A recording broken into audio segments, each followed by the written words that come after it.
Terima kasih Anda masih bersama kami di Kompas Petang, saya Cynthia Rompas. Saudara bakal calon Presiden Ganjar Pranowo melanjutkan safari politiknya dengan konsolidasi di wilayah Banten. Setelah Sulawesi Utara dan Sumatera Selatan, giliran Provinsi Banten menjadi lokasi safari politik Ganjar Pranowo.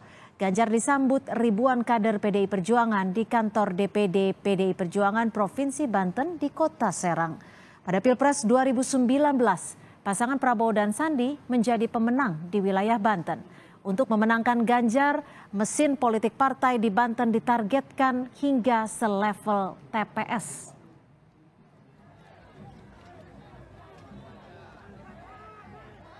Organisasi kepartaian kami di Banten ini sudah siap. Dan yang saya tekankan kepada Ketua DPD ya dan seluruh ketua-ketua DPC kami adalah agar dipastikan bahwa di setiap TPS itu ada kepengurusan partai. Jadi sehingga target kita di setiap TPS ada suara Pak Ganjar. Sebelumnya, Prabowo Subianto juga melakukan safari politik dan bertemu dengan sejumlah tokoh di Jawa Tengah yang diketahui menjadi basis suara PDI Perjuangan. Prabowo Subianto bertemu dengan Habib Lutfi di Pekalongan, Jawa Tengah. Prabowo menyebut banyak mendapat pesan khusus dari Habib Lutfi. Prabowo juga bertemu dengan Wali Kota Solo yang juga anak Jokowi di Solo, Jawa Tengah. Bahkan pertemuan ini berbuah dukungan politik dari relawan Jokowi di Solo.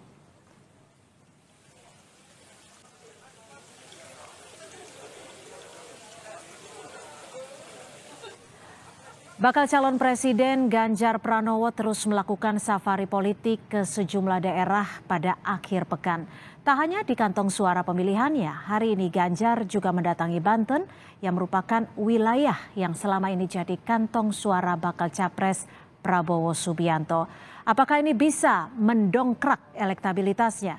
Lalu bagaimana pula Prabowo menghadapi agresivitas dari Ganjar di wilayah yang menjadi kantong suaranya?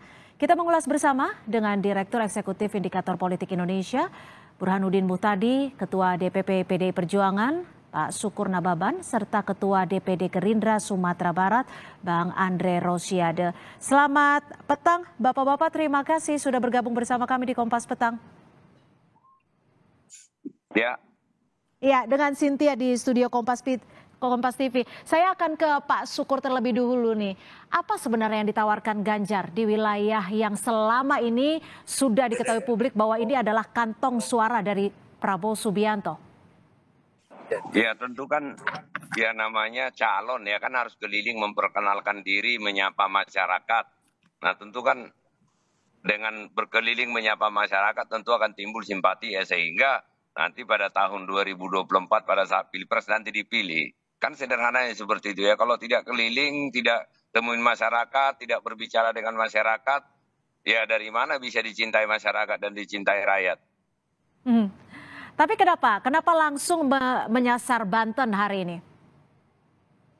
Banten itu lagi konsolidasi, saya baru dalam perjalanan baru pulang, saya yang pimpin dari konsolidasi di sana, itu adalah konsolidasi seluruh struktur partai kami sesuai dengan perintah Ketua Umum, maka seluruh kekuatan partai 3 pilar ya yang ada di struktural hingga anak ranting tadi ngumpul anggota-anggota legislatif semua mulai dari DPRD, kabupaten kota hingga DPR RI dan juga calon-calon legislatif di Banten untuk bisa bersilaturahmi dan bertemu langsung dengan Pak Ganjar Pranowo. Oke. Ini saya lagi dalam perjalanan pulang nih. Siap. Saya akan ke Bang Andre. Bang Andre, lalu apa yang saat ini akan disiapkan oleh Partai Gerindra sendiri? Karena kalau dilihat ini manuver Ganjar sudah menyambangi kantong suara dari Gerindra. Ya kan nggak ada masalah ya Pak Cynthia. Hal yang wajar saja kalau Mas Ganjar, Mas Anies berkeliling seluruh wilayah Indonesia. Karena beliau berdua selain Pak Prabowo kan akan mencalonkan diri menjadi calon presiden. Ini kan soal fastabiqul khairat aja. Bagaimana kita berlomba-lomba untuk kebaikan masyarakat gitu lah. Nah tinggal bagaimana Nggak ada larangan kan Pak Andre kan ya? Nanti rakyat yang menentukan milihnya kan Pak Andre. Iya betul tuh Bang Sukur. Jadi gagasan mana yang lebih menarik bagi masyarakat? Apakah tawaran Pak Prabowo atau tawaran Mas Ganjar atau tawaran Mas Anies?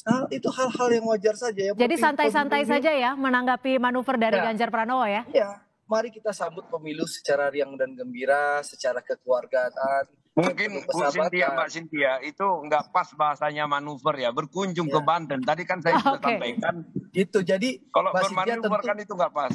Betul, jadi Mbak Cynthia, jadi masing-masing kandidat tentu akan menawarkan gagasan dan program masing-masing. Tapi gini, Bang Andre, kalau memastikan loyalitas dari kader ataupun pendukung dari Pak Prabowo untuk wilayah Banten sendiri seperti apa? Sudah bisa dipastikan loyalitasnya? Tentu Pak Prabowo akan berkeliling Banten juga, satu. Yang kedua, kader-kader kami di Banten tentu bekerja secara militan ya untuk menemui masyarakat, menyampaikan kepada masyarakat soal program dan hal-hal positif tentang Pak Prabowo. Ya. Jadi semua kader kami di seluruh Indonesia bekerja. Contoh saya ini Mbak Cynthia, ini saya tadi pagi dari Jakarta ke Padang. Di Padang saya mengumumkan proyek 100 miliar lebih untuk masyarakat Sumatera Barat membangun pasar. Ini sekarang saya sudah di Bukit Tinggi. Kembali membangun pusat kuliner tadi. Kita memberikan bantuan miliaran tadi. Itu cara-cara. Jadi cara-cara seperti ini ditanggapi santai oleh Gerindra ya? Ya, saya akan ke bukan Mas. Ditanggapi santai. Sebentar, saya meluruskan. Bukan ditanggapi santai. Jadi saya ingin meluruskan dulu. Tapi kita menanggapi secara hal yang wajar dan lumrah. Karena memang seluruh kandidat akan melakukan hal yang sama. Yang penting kita hormati kandidat yang lain. Kami dan jangan saling menjelekkan kan gitu, Bang Andre. Betul. Jadi ya betul Bang, kita tidak perlu saling menjelekkan. Kita masing-masing kerja keras saja untuk meyakinkan masyarakat. Jadi kita nggak santai, kita kerja keras juga menanggapi Bang Sukur dan Baban berkeliling ini. Tapi sekali lagi, kami dan Bang Sukur punya kesepakatan. Kita hadapi pemilu ini dengan riang gembira. Begitu dong, Bang Sukur? Dengan riang gembira. Saya akan ke Mas Burhan. Kita tahan dulu. Saya akan ke Mas Burhan. Ini kalau tadi Bang Sukur nggak mau dibilang manuver Ganjar nih. Kalau menurut Anda sendiri seperti apa? Apakah kunjungan atau mungkin pendekatan Ganjar Pranowo ke Banten akan seperti apa? Bagaimana Anda melihatnya? Begini ya, masing-masing bakal capres kan berhak untuk melakukan kampanye atau pendekatan kepada masyarakat, terutama di wilayah di mana dukungan terhadap capres yang mereka usung itu masih kecil. Jadi menurut saya itu sesuatu yang biasa saja dalam politik. Nah, kalau kita lihat, memang Banten masih kering kerontang buat Mas Ganjar. Tetapi jangan lupa, meskipun Banten 2 pilpres sebelumnya dikuasai oleh Pak Prabowo, per hari ini Banten justru yang unggul adalah Anies Baswedan. Ya, salah satu provinsi yang dimenangkan oleh Mas Anies adalah Banten dan DKI Jakarta. Kalau Jawa Barat, sekarang Pak Prabowo kembali unggul. Jadi wilayah ini memang berat buat Mas Ganjar dan karenanya perlu perhatian khusus. Sebaliknya kalau kemudian Pak Prabowo banyak menghadiri acara-acara termasuk kunjungan ke kiai-kiai di Jawa Timur dan Jawa Tengah, sudah sewajarnya juga. Karena 2 provinsi besar ini Pak Prabowo harus all out. Karena di 2 pilpres sebelumnya Pak Prabowo kalah. Jadi memang pertarungan paling sederhana terkait dengan 2024 adalah memperbesar basis dukungan di wilayah mereka masing-masing dan saat yang sama mencuri dukungan di wilayah basis lawan. Nah, dalam konteks kedua capres ini, Mas Ganjar itu tingkat kedikenalannya baru sekitar 84%. Artinya masih ada 16% pemilih secara nasional yang belum kenal Ganjar Pranowo. Sementara untuk Pak Prabowo Subianto, tingkat kedikenalannya udah hampir maksimal, 98%. Jadi buat Pak Prabowo, strateginya itu bukan peningkatan popularitas, tetapi meningkatkan afeksi positif. Awalnya mereka tidak terlalu suka misalnya, menjadi lebih suka. Karena tidak ada ruang untuk meningkatkan popularitas buat Pak Prabowo, udah mentok. Nah, untuk Ganjar Pranowo, tingkat kedikenalannya masih bisa dinaikkan, tetapi bukan di Banten. Di Banten sudah hampir banyak yang kenal Mas Ganjar. Tingkat kedikenalan Ganjar Pranowo terutama di wilayah Indonesia bagian timur. Jadi masing-masing punya PR sebenarnya yang wajar bagi setiap calon dan pendukungnya untuk menggeber habis karena pertarungan 3 nama teratas itu sangat kompetitif, terutama pertarungan antara 2 capres yang diusung oleh Bung Andre dan Bang Sukur. Nah, baik, saya akan ke Bang Sukur. Bang Sukur Nababan, bagaimana Anda melihatnya? Apakah Banten bukan satu-satunya yang harus digali suaranya? Apa yang next-nya? Apa yang bisa ditawarkan? Jadi begini, langkah pertama dulu adalah kami konsolidasi dulu, konsolidasi kepartaian. Minggu kemarin itu sudah selesai Jawa Barat, sekarang Banten. Nah, kemarin ada acara di Semarang. Nah, tentu kan ini pengenalan kepada partai dulu ini, kepada menggerakkan seluruh kekuatan partai. Sehingga nanti, ini kan pemenangan ini kan ada dua sebenarnya strateginya. Ya, ya Andre tahu lah. Yang pertama tentu kan kekuatan struktur kepartaian sampai ke anak ranting. Baru kemudian kan nanti calon-calon anggota legislatif kita. Dan itu kan harus mereka betul-betul kenal, paham apa programnya, siapa orangnya, dan bagaimana. Sehingga gut-nya itu ada, ownership-nya itu ada. Nah, sehingga jiwa tarungnya itu, jiwa mempromosikannya itu ada. Nah, itu yang kita lakukan, Mbak. Oke. Sekarang saya ke Bang Andre. Tapi kan kemarin Pak Prabowo juga berkunjung ke Jawa Tengah, yang kita tahu itu adalah basis PDI Perjuangan. Ya, saya rasa kan sama apa yang dilakukan Pak Prabowo, Mas Ganjar, hal yang sama. Kita tentu berkunjung, apalagi tadi Burhan sudah sampaikan, ada dua provinsi besar, Jawa Tengah dan Jawa Timur, di mana Pak Prabowo kalah di 2019 maupun di 2014. Dan tentu kami berharap di periode 2024 ini kami bisa unggul baik di Jawa Tengah maupun di Jawa Timur. Kan harapannya seperti itu. Makanya Pak Prabowo berkeliling ke Jawa Tengah dan Jawa Timur. Bahkan saya dapat informasi, Bang Syukur, insya Allah Mas Ganjar katanya Senin akan ke kampung saya, ke Sumatera Barat. Gitu loh. Ini kan hal yang wajar saja semua kandidat berkeliling Indonesia. Ya memang harus begitu kan, Bung Andre, harus keliling kan, memperkenalkan diri. Jadi dan tidak ada yang perlu kita risaukan. Iya, jadi nggak ada yang perlu kita risaukan. Pasti seluruh kandidat akan berkeliling Indonesia.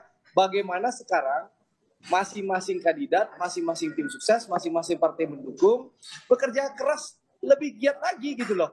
Ini kan ilmunya sederhana saja. Mas Ganjar sebelum ke Padang datang, saya sebagai ketua DPD Gerindra Sumatera Barat mau berkeliling Sumatera Barat itu meyakinkan jangan sampai tergoda sama Mas Ganjar, kan begitu. Nah, kan begitu. Jadi ini kan bagaimana fastabiqul khairat, Cynthia. Jadi Cynthia, ini seluruh kekuatan sedang bekerja, tapi kita punya komitmen, kita bekerja dengan penuh riang dan gembira, kita hadapi pemilu ini secara bersama-sama. Saya dengan Bang Syukur boleh berbeda pilihan, boleh berbeda partai, tapi kita harus jaga kesulitan kita sebagai keluarga besar Indonesia. Oke, saya akan ke Mas Burhan. Tetap menjaga, tetap bekerja keras, tapi juga menjaga ritme politiknya tetap hangat dan juga riang gembira. Kira-kira apa yang nantinya akan menjadi PR bagi Ganjar Pranowo dan juga Prabowo Subianto? Tapi kita tahan dulu, usai jeda kami akan segera kembali.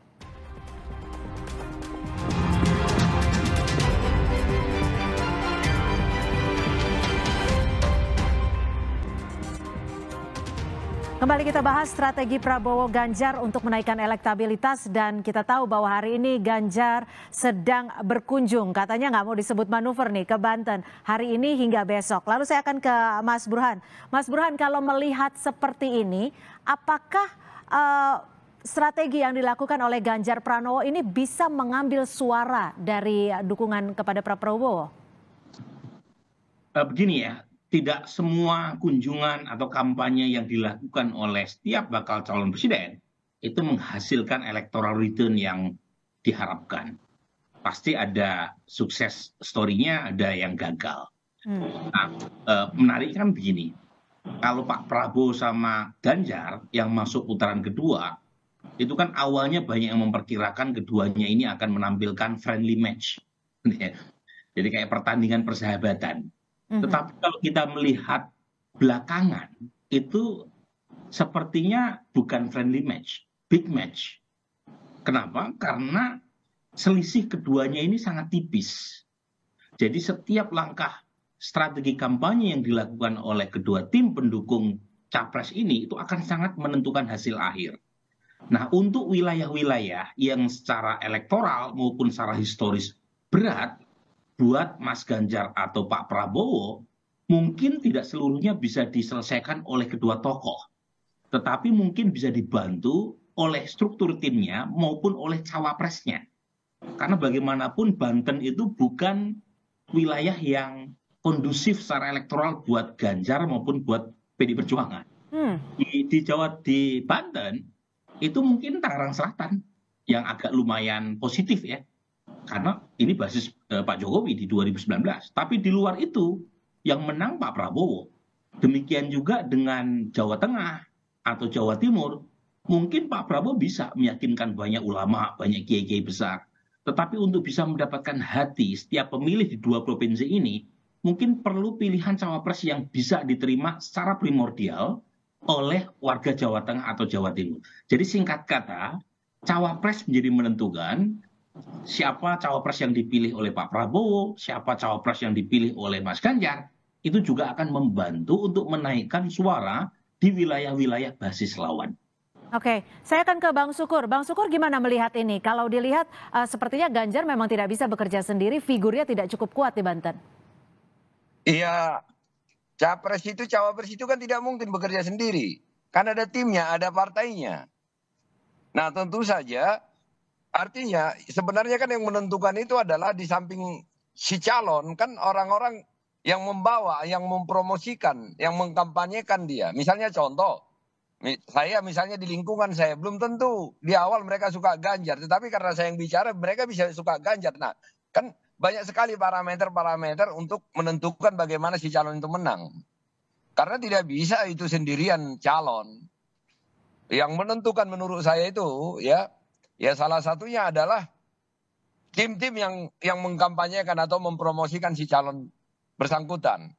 Itu salah satu faktor yang sangat menentukan sekali.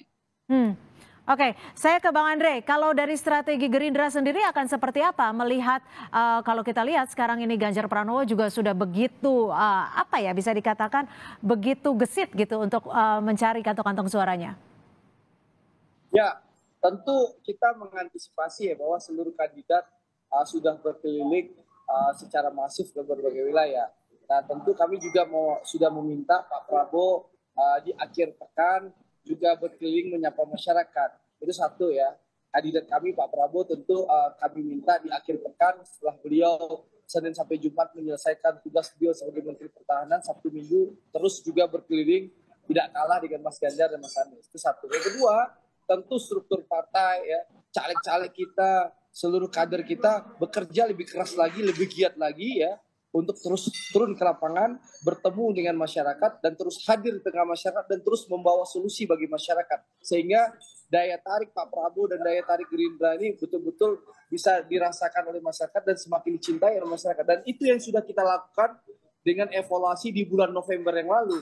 Termasuk bagaimana kader-kader Gerindra begitu aktif sekarang di media sosial ya, menjawab tuduhan-tuduhan fitnah kepada Pak Prabowo dan juga menyampaikan hal-hal yang positif tentang Pak Prabowo. Dan alhamdulillah karena melakukan evaluasi secara menyeluruh, lalu kita bekerja keras bersama-sama. Tapi akhir pekan ini Pak Prabowo justru ketemu dengan Presiden Jokowi ya, Bang Andre? Pak Prabowo hari Jumat yang lalu ketemu Presiden kan dalam rangka tugas beliau sebagai pembantu Presiden, di mana memang Pak Prabowo sebagai menterinya Pak Jokowi secara rutin dan berkala bertemu dengan Presiden untuk melaporkan kerja maupun kinerja dari Kementerian Pertahanan. Nah, ini hal yang lumrah saja. Presiden ketemu dengan menterinya ketemu dengan presidennya gitu loh. Dan Pak Jokowi dan Pak Prabowo rutin, bahkan bisa seminggu berkali-kali ketemu dalam rangka tugas sebagai menteri melaporkan kepada Presiden Panglima tertinggi. Seperti itu Mbak Cynthia. Siap, tidak ada kode-kode politik ya? Mbak Cynthia, jangan semuanya itu dimaknai dengan kode-kode. Tapi kalau bicara kode-kode, ya Burhan nanti bicara. Yang jelas di musra yang kemarin kan Pak Jokowi kasih begini. Gitu lah. Oke. Silakan ke Mas Burhan. Menurut Mas Burhan sendiri seperti apa? Kalau Pak Ganjar setiap akhir pekan sudah menyambangi sudah mulai bergerak. Kalau dari mencari kantong-kantong suara, kalau Pak Prabowo akhir pekan ini ke istana bertemu dengan Presiden Jokowi. Tapi tadi kalau Bang Andre bilang mulai menginginkan Pak Prabowo setiap akhir pekan untuk mencari kantong-kantong suaranya juga.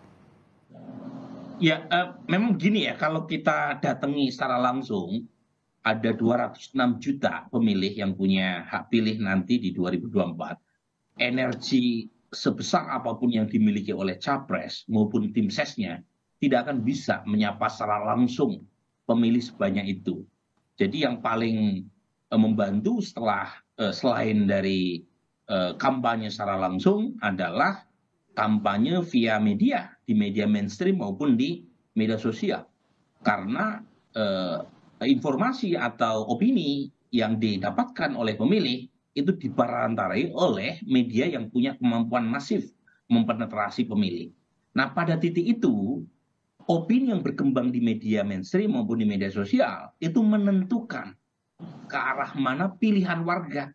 Karena nggak semua warga bisa disapa secara langsung oleh tim dari pendukung capres. Nah, opini itulah yang menentukan naik turunnya suara calon presiden. Dari data tren yang kami punya, Cynthia, dari tahun 2020 sampai terakhir 2023 bulan Mei, itu pilihan kepada setiap capres itu seperti roller coaster, saling-saling. Dan ini menunjukkan perubahan opini yang sangat cepat dan sangat dinamis di media.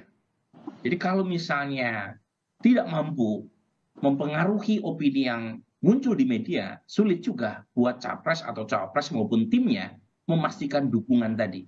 Nah, ini kaitannya dengan banyak hal, bukan semata-mata capresnya. Oke, tapi trennya sekarang masih seperti apa sih, Mas Burhan? Apakah masih ada tren saling salib atau seperti apa? Masih.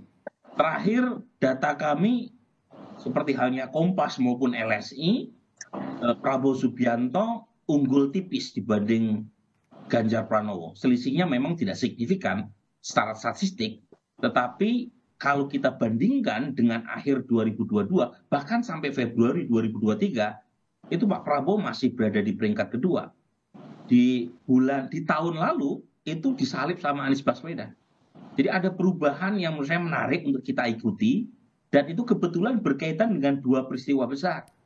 Satunya tadi pertanyaan berkaitan dengan kode endorsement yang mereboundkan suara buat Pak Prabowo, dan yang kedua adalah Piala Dunia U20 yang menurut saya cukup negatif ya secara elektoral buat Mas Ganjar. Tapi kan masih ada waktu ya buat 3 calon, dan Pak Prabowo meskipun unggul juga tidak signifikan. Oke, saya akan ke Bang Sukur. Bang Sukur, tren saling salib ini masih terjadi. Bagaimana untuk mengakali atau menghadapi hal ini? Singkat saja Bang Sukur. Tidak mengakali ya, tetapi sebenarnya kan dinamis ini. Dan masih di dalam toleransi ya. Toleransi ya, kesalahan ini. Margin of error, betul. Artinya masih terus berubah. Kalau kami ya itu. Seperti apa? Calon kita keliling, caleg-caleg kita juga bekerja, semua kekuatan itu bekerja. Kita sampaikan profil Ganjar seperti apa, terus nanti visi misinya seperti apa, kita sapa rakyat kita, sehingga itu yang saya katakan tadi. Contoh kan, kenapa misalnya Pak Prabowo ke Jawa Timur menemui kiai-kiai seperti yang saya katakan tadi. Yang berbicara tentang calon itu juga sangat menentukan Pak Burhan. Terkait terhadap pilihan masyarakat gitu loh. Baik, jadi bekerja secara sistematis dan bekerja sampai ke akar rumput. Kalau dari Bang Andre sendiri seperti apa? Singkat. Ya kan tadi sudah dijelaskan, di saat surveinya Burhan di bulan Oktober menyatakan Pak Prabowo di posisi nomor 3, tertinggal di Mas Ganjar nomor 1, Mas Anies nomor 2, Pak Prabowo nomor 3, pimpinan Partai Gerindra melakukan evaluasi menyeluruh. Nah, menghasilkan keputusan yang pertama, kita meminta Pak Prabowo di akhir pekan berkeliling menemui masyarakat. Yang kedua, struktur partai akan lebih digiatkan. Dan alhamdulillah struktur partai bekerja keras benar dari kampung ke kampung, dari rumah ke rumah menemui masyarakat. Yang ketiga, bagaimana kader-kader Gerindra aktif di media sosial untuk menjawab tuduhan fitnah terhadap Pak Prabowo dan juga menyampaikan hal-hal yang positif terhadap Pak Prabowo. Sehingga setelah mulai Desember kita mulai ada perbaikan, Januari naik terus, Februari naik terus, Maret pun alhamdulillah, dan April kita sudah menyalip Mas Ganjar, dan sampai sekarang angka kita semakin tebal, dan mudah-mudahan sekarang masih tipis ya, mudah-mudahan nanti di akhir Juni ya, di surveinya Burhan selanjutnya mungkin di bulan Juni Pak Prabowo sudah unggul lebih tinggi daripada margin error dibandingkan Mas Ganjar. Baik, itu. Jadi akhir pekan depan Pak Prabowo akan langsung menyambangi masyarakat. Ada rencana kemana? Singkat.